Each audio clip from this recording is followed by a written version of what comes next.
2006 Mazdaspeed 6 GT. It was Peter Birtwistle, the design manager for Mazda Motor Europe, who wrote the mission statement for the Mazdaspeed 6. He said, "We don't want to do one of those off the rally route and onto the street type cars." And yet, here we are. I hear your car takes about 93 octane and it's a Speed 6.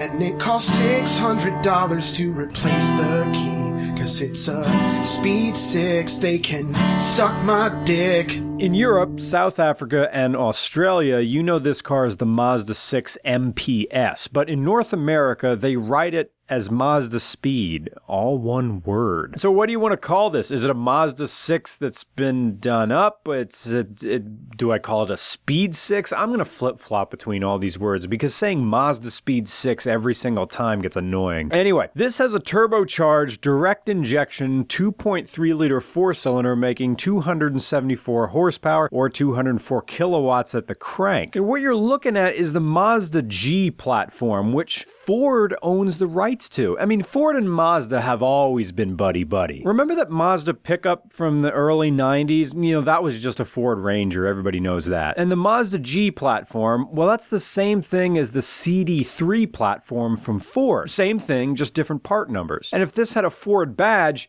we'd be calling this the Ford Fusion. Yeah, I know it's not completely the same car. This is an all-wheel drive car versus the Fusion, which is front-wheel drive. Wait a minute, is there a Fusion that's four-wheel drive? Whatever. Even Ford owns the rights to this engine. This engine is a Mazda MZR plant. Ford has the complete legality to build it themselves and call it the 2.3 Duratec. And when the 2.3 Duratec is turbocharged, it's called the Ford EcoBoost. Yeah, you know, same engine. Wait a minute. Whoa, hold up. Hold up. What's the engine in the 2015 Mustang that's a turbo? Yeah, right. Yeah, the 2015 Ford Mustang with the four-cylinder turbo. What's the engine displacement of that? 2.3 with direct injection. And where is the Mustang made? It's made in Flat Rock Assembly Plant in Michigan. Where was the Mazda 6 built? Flat Rock Assembly from 2003 to 2012. Ooh, what's up, Ford? Oh, that engine that you said you've been working on for forever. This thing is wait, is this the same engine? Is this, it can't be. I need proof. I just got off the phone with David Patterson. He's the dude in blue. And he said that when he looked at the Turbo 4 Mustang, that engine looked damn similar. All right, I just got an email back from Matt Farah, and he said it's possible, with emphasis on the possible, that these engines could be related, but maybe it could only be the block, because he reminded me that the Ford Mustang engine is longitudinal and this is a transverse 4. And a lot has changed in 9 years. And the Turbo Mustang makes 310 horsepower at the crank, and this is making 274. Well, it's not a stretch that the Ford Mustang and the Mazdaspeed 6 could be related at their heart. I've wasted enough time on this. Going back to the car. What's it like to drive one of these things? It kind of drives like a Subaru WRX, but tighter, better, quicker. The steering is faster and the throttle response is bang on. Again, because this is direct injection and the WRXs at the time did not have it. There is a line I used with the Hyundai Veloster Turbo, but it works again here. The Mazdaspeed 6 from 2006 feels like a Dodge Neon SRT4 more than it does a WRX. If Chrysler had time to redefine and refine the Neon SRT4, you would have a Mazdaspeed 6 if they somehow got their interior game together. And the reason it feels like a mix between a SRT4 and a WRX is because the all-wheel drive system in the Mazdaspeed 6 favors the front wheels.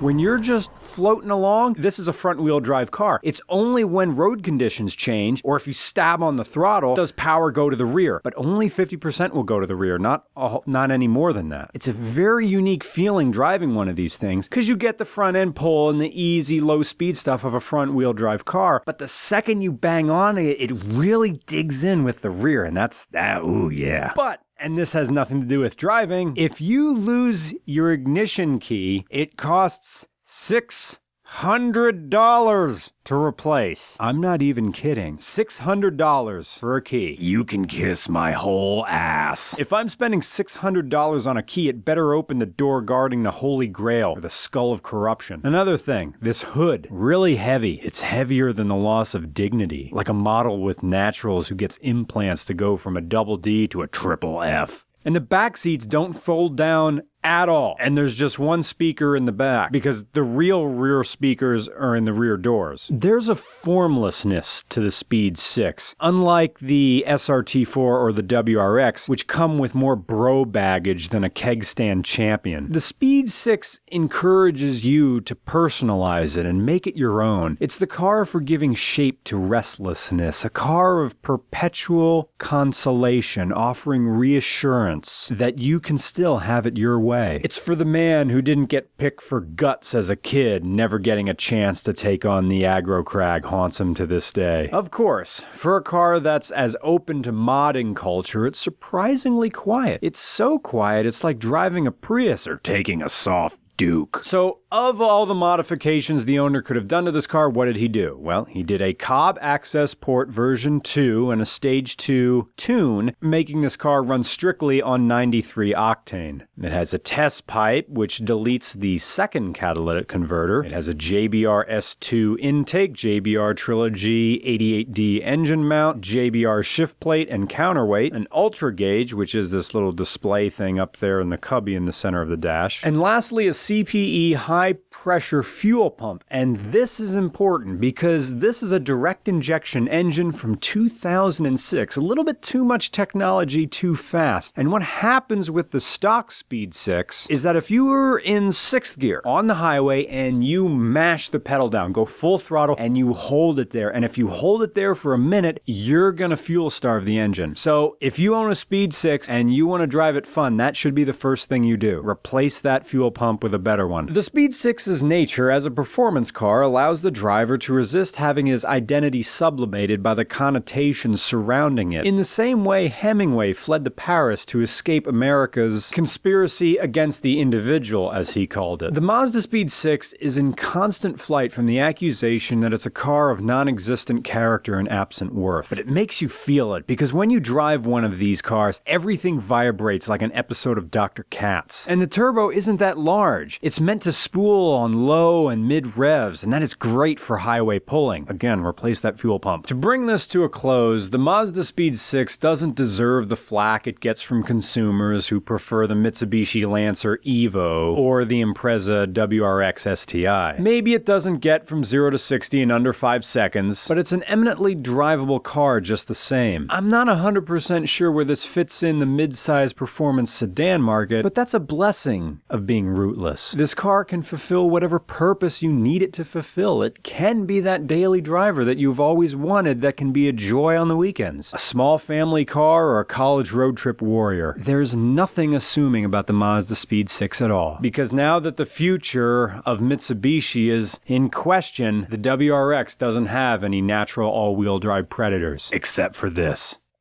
This review was filmed in Kutztown, Pennsylvania, where our football team is part of this balanced breakfast. Rolling up inside a Mazdaspeed 6 to a sorority party, cause they need dicks. And my Tootsie Roll Pop is gonna need licks, like a silly rabbit jonesing cause he needs tricks. Oh, forced induction, not an outlier, cause you know it brings the heat like a house fire.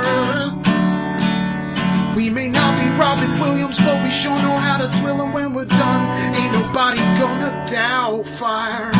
This car is like an automotive coach McGurk. It's a circle jerk.